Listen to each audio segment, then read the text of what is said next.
বন্ধুরা, এই যে ভাত বেড়েছি, ভাত, এখানে শাক ভাজা, এখানে পটলের দরমা, গোটা পটলে এই যে চিড়ে করেছি, এখানে বড়া ভাজা, আর ওই দিকটা নিরামিষ, মেয়ে আজকে সূর্যদেবে বার করেছে নিরামিষ। এখানে মাছ আছে, এখানে মাছ দিয়ে আলু দিয়ে ঝাল, মাছ দিয়ে আলু দিয়ে ঝাল, নাতির জন্যে মাছ ভাজা,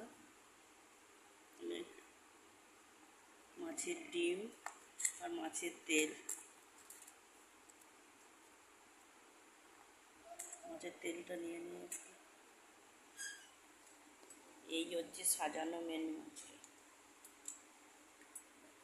তরকারিটা পরে নেবো, পটলের দরমা দিয়ে খাই, নিরামিষ আবার আমিষ দুটোই হয়ে যাচ্ছে।